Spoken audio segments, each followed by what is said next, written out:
Salut à tous, ravi de vous retrouver sur Direct Course pour évoquer cette réunion de gala du mercredi 14 mai sur l'hippodrome de Caen.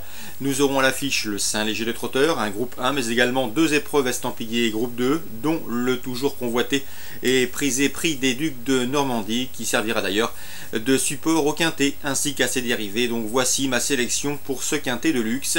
J'ai placé en tête le numéro 16, Roi du Lupin, remarqué lors de son avant-dernière sortie par sa fin de course. Ce jour-là, il est parti au galop avant de très bien finir pour se classer deuxième argentant du critérium de vitesse de Basse-Normandie.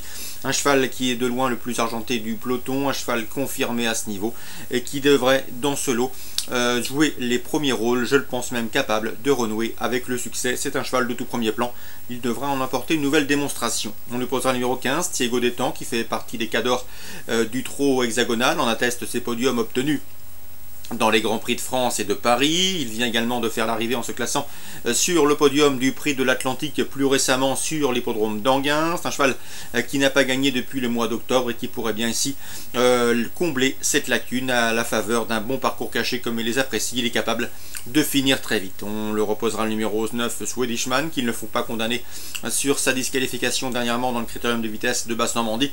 Le cheval retrouve un anneau qui lui sourit bien. Il a notamment remporté le prix de Covécourt devant plusieurs de ses rivaux du jour.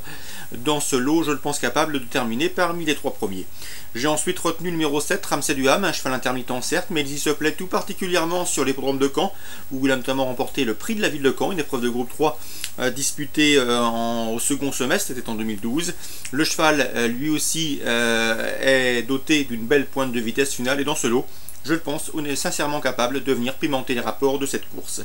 J'ai ensuite retenu le numéro 12, Julian Duval, qui fait sans nul doute partie des tout meilleurs de sa promotion. Je l'aurais retenu plus haut s'il avait couru plus récemment. En effet, il n'a pas été revu en compétition depuis le début du mois de mars, date de sa deuxième place obtenue dans le prix de sélection, apanage d'Aladin Descajeul. Son entraîneur ne l'annonce pas à 100% de ses moyens pour cette course de rentrée. Cela dit, vu son potentiel, une place est largement dans ses cordes. Je retiendrai également le numéro 13, Quinoa du Gers, qui peut se targuer d'avoir remporté le critérium de vitesse de Basse-Normandie, où ce jour-là, le cheval a bénéficié d'un excellent parcours et a bien fini pour devancer 7 de ses adversaires du jour. S'il peut bénéficier du même scénario, une place est dans ses cordes. En tout cas, je le sens paré pour le succès, mais sûrement pas pour l'obtention d'un accessite. Je retiendrai également les deux protégés de l'écurie Victoria Dreams, le 1 Volcan d'Urzy, qui sans des ennuis trafic dans la phase finale du critérium de vitesse de Basse-Normandie aurait sans nul doute inquiété Roi du Lupin et Quinoa du Gers, qui ont terminé respectivement deuxième et premier. Une ligne qui plaide donc en sa faveur. Et le numéro 6, Vals Darling, qui vient de manifester un net regain de condition en se classant justement à l'arrivée sur le podium, troisième du critérium de vitesse de Basse-Normandie. Une confirmation est ici attendue. Dans ce lot, elle retrouve à peu près une opposition quasiment similaire. Donc pour ce quintet plus, je vous conseille le 16, le 15, le 9, le 7. Ensuite le 12, le 13 et les deux protégés de l'écurie Victoria Dreams pour pimenter les rapports. Le regret, je citerai le numéro 14, à savoir dans cette épreuve Rêve de Belley, qui a également des références à faire valoir à ce niveau de compétition. Suite du programme, dans la deuxième, je vous conseille le 212, Un nuage d'osmose, il a gagné avec de la marge, dernièrement tête et corde et en patron sur l'hippodrome de Laval, c'était en début de mois, une confirmation est attendue. Je le pose au 218 Take, qui sera ici déféré les 4 pieds, contrairement à sa course de rentrée récente à Vincennes.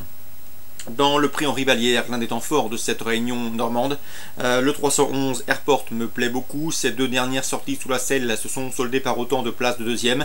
La dernière en date obtenue dans le prix René Palliard, derrière un ou deux qui ne sera pas de la partie. Donc la route semble ouverte pour Airport.